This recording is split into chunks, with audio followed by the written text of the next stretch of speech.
Hello everyone, Darren here, and this is just another video to help celebrate me hitting 2K subs. And I figured, you know what? I do something a little bit unique most content creators do, and probably the claim that I do, may be seen as just false by some people. So I figured, you know what? I'll pretty much explain how my videos are made and the process that goes through from the conception to all the way to the release. So, yeah, we're just going to get started right away with the first steps that I take. So let's get started. So the first part is coming up with an idea for a video, and sometimes they're offered to me, sometimes I have to come up with one. And of course, once I get the idea and I do a couple research on the info that I'm going to present, I then get the clips together and I order them on the left-hand side of my screen, at least so that way I can count and know a numerical of which clips are going to be used. I may name them, I may not, but, it depends on the complexity of the video and just how many clips I need to use. If I have anything in the range of 10 clips, I do tend to number them, and if there's anything where I can use less than 5, I tend to not number them and just remember where, what specific clips they were.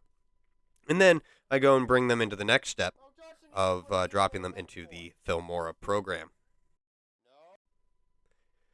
So we're now here in the Filmora program. So, yeah, we're putting together a video you've already seen.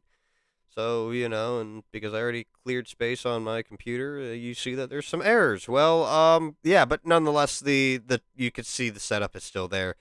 Audio recordings, various elements, and everything like that. And you know what? I'm going to title this video.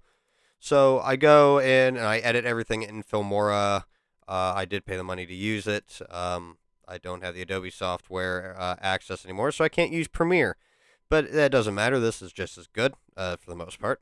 And once I'm done and I'm satisfied with what it is, I go and I export it and have it ready to go for the next step of the process, a process that you may actually be a little shocked that I have to do, but I need to do it nonetheless, and that is put my outro together. So let's go take a look at how I do that. So at this point, we're halfway done. I am in iMovie, the default video editing app for Mac. Yes, my computer is a Mac.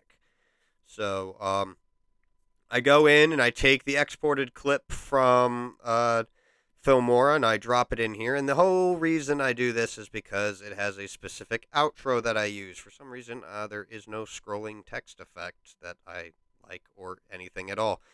So I just keep using iMovie purely to use the same outro because, it's not really broken. Why bother fixing it? And it's still got the mechanical theme to it. So I go and edit it to suit the video's needs. And once that's done, I export it for the final time to upload it to YouTube. And we're going to kind of skip that step because we're going to skip covering that step specifically because it's just uploading to YouTube. That's not really, interesting. The next step after that is more interesting. Success! We've uploaded it to YouTube, but now we're in Discord. Why are we in Discord? Well, I got to get my video fact-checked by my content testing team. So what I end up doing here is I post the video in the content testing channel that I have, only available for my content testers, and they critique my video on, any factual errors that I may have missed, any errors at all. Do they like the format of the video? Do they think they could have been done better? And then I kind of defend my case in certain aspects, like why did I omit this information? And most of the time that means I'm planning a part 2. And then, of course, once I gather all the feedback and pretty much my team is satisfied, if it's completely wrong, I have to go back and redo the whole process, depending on how bad the error is. And, of course, once I pass the critique of my content testing team, it is safe to publish publicly on YouTube. And so here we are at the end of the road. The video is now public and everyone can view it at Sunday at noon Eastern time.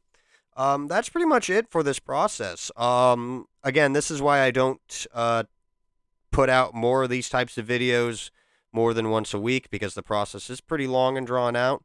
And I have to wait on passing the review of my content testers, seeing as they are all volunteers that have passed my selection process. Again, it's on their time. I can't really assign them hours, seeing as I don't pay them. But they are a big help nonetheless, and they make sure that the content that I give to you guys is completely fact and not containing any opinionated bias. And that includes my how to play videos. Even those have very little opinionated, facts in them aside from maybe the setup for those videos. Other than that, the exact how do you play the vehicle also needs to be factually correct.